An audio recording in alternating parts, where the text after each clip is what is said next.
Jumpa lagi teman-teman sekalian.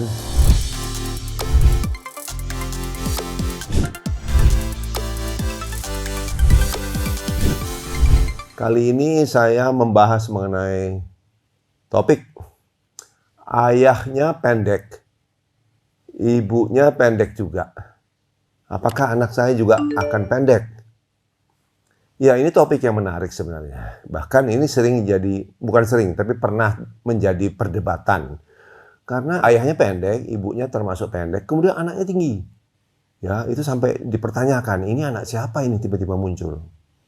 Jadi mesti diingat bahwa tinggi badan ya itu adalah dipengaruhi oleh banyak jin, ada sampai 600-an jin ya. Jadi itu dikatakan sifat poligenik. Jadi itu sifat poligenik itu seperti selain tinggi badan juga pada warna mata, warna rambut dan kulit ya. Jadi bisa beda nih dengan ayah ibunya. Kenapa? Karena ini poligenik itu sifatnya gen itu ada yang dominan, ada yang resesif. Kalau yang resesif tidak muncul. Jadi bisa saja dari maternal side, dari paternal side. Jadi dari leluhurnya si bapak, leluhurnya si ibu. Di atas mungkin ada yang tinggi, ya anaknya bisa tinggi. Ya, kapan dia keluarnya itu banyak faktor yang bermain ya. Tapi kembali ke faktor gen ya, genetik itu memang menentukan 80% daripada tinggi anak. Tapi tidak berarti yang 20% kalah penting. Ya, sebagai contoh adalah ini ada penelitian anak-anak dari orang-orang Somalia, Ethiopia, Afrika Selatan yang orang tuanya ini berimigrasi ke Belanda. Jadi yang pindah ke negara barat ya. Tapi dalam hal ini studi ini di Belanda. Ternyata anak-anaknya itu rata-rata lebih tinggi 4-7 inch dibanding kedua orang tuanya. Ya, jadi itu faktor itu menyatakan bahwa ternyata 20% sisa itu di luar faktor genetik itu sangat penting ya, sangat bisa merubah tinggi badan seseorang. Nah, faktor lain yang 20% ini apa? Ya, jadi kayak contoh tadi di negara Afrika itu dikatakan ada faktor lingkungan, socio-economic status sosioekonomi, ada status hygiene-nya, kesehatannya bagaimana di sana, kemudian prenatal care, jadi perawatan pada saat hamil, itu semua menentukan. Jadi si anak bagaimana. Tapi selain itu juga tentu ada faktor lain yaitu gizi. Tentu anak ini harus gizinya dipenuhi karena dengan gizi itulah baru bisa dibangun sel-selnya dan terutama yang paling penting dari zat gizi ini adalah makronutrisi saya mesti bilang yaitu adalah protein karena protein adalah bahan dasar dari semua sel. Bukan hanya itu harus ada vitamin dan mineral ya. Dan kalau kita sebut vitamin, tentu Anda sudah tahu yang saya akan sebut adalah vitamin D. Sangat berpengaruh kepada pertumbuhan tulang anak Anda. Ya, jadi itu buat optimal. Nah, selain faktor gizi tadi, nutrisi ya, dikatakan nutrisi, segala mineral, vitamin, tetapi ada faktor lain juga, yaitu penyakit-penyakit. Kalau ada penyakit-penyakit tertentu, misalnya saya ambil contoh, malabsorption syndrome, jadi ususnya tidak bisa menyerap.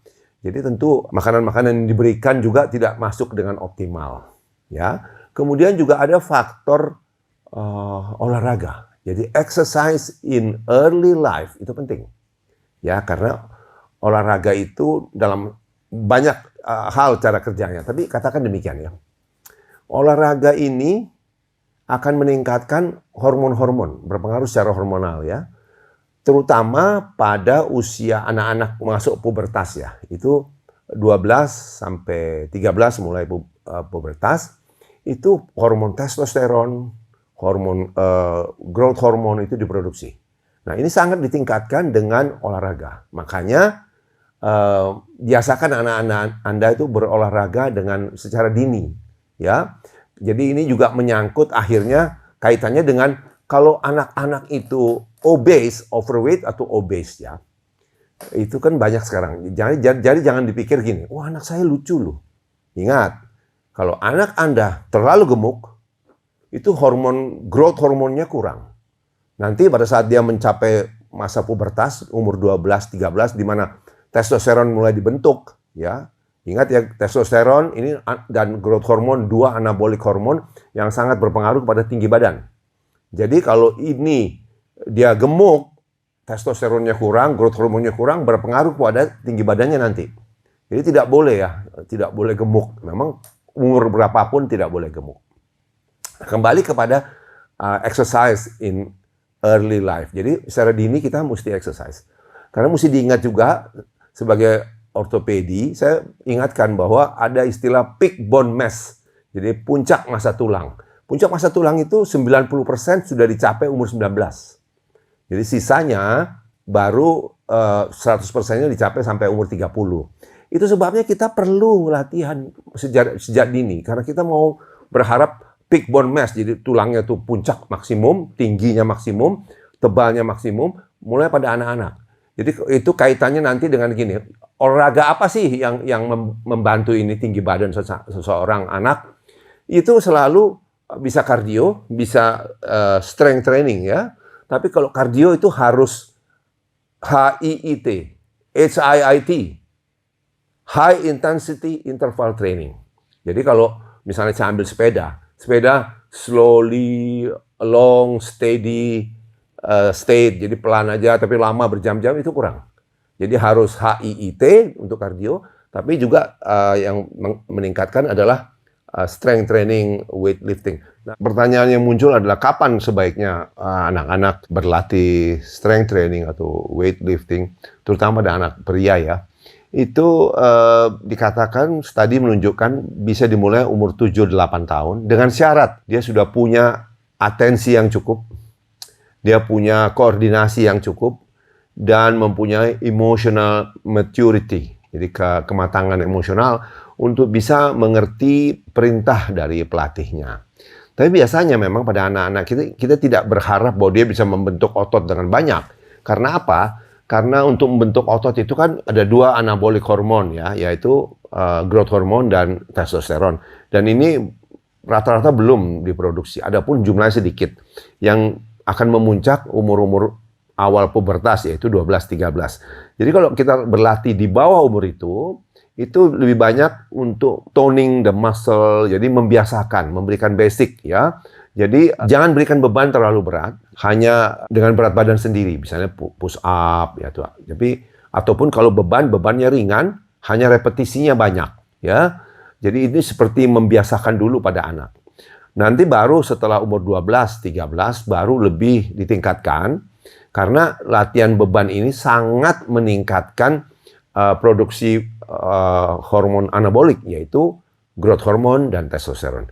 Ini berpengaruh kepada tinggi badan seseorang. Itu anak itu dengan hormon yang baik, yang dipicu dengan olahraga tadi, yang saya sudah kesinggung, yang memicu itu adalah high intensity interval training dan strength training.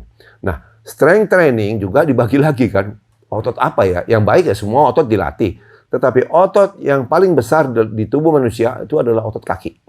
Jadi latih kaki lebih banyak berpengaruh kepada peningkatan hormon-hormon anabolik. Jadi demikian pesan saya, hal-hal itulah yang bisa menyebabkan anak Anda lebih tinggi. Jadi kalau ada pendapat dulu tidak boleh latihan karena pada anak-anak akan menyebabkan pendek, merusak growth plate, itu sama sekali tidak betul ya. Dan kalau ditanya bagaimana perbandingan antara bapak dan ibu, si ayah dan si bunda ini terhadap tinggi badan anaknya, itu dikatakan sekarang penelitian terakhir adalah 50-50%. Tapi ingat, faktor leluhurnya juga ada pengaruhnya. Tapi yang dipakai sekarang adalah ibu itu memberikan base height, jadi memberikan tinggi basis pada anak laki-lakinya. Ya, jadi pada umumnya tentu semua itu tidak ada yang mutlak ya, ada pengecualian. Tapi pada umumnya anak laki itu paling rendah itu ya sama dengan ibunya atau biasanya lebih tinggi. Demikian. Semoga bahasan ini ada manfaatnya. Jadi sekali lagi jangan curiga atau jangan sakwa sangka. Saya pendek, istri saya juga pendek, anak saya kok bisa tinggi, banyak faktor sebelum muncul pikiran macam-macam. Terima kasih, semoga ada manfaatnya. Dr. Henry Suhendra dari Jakarta.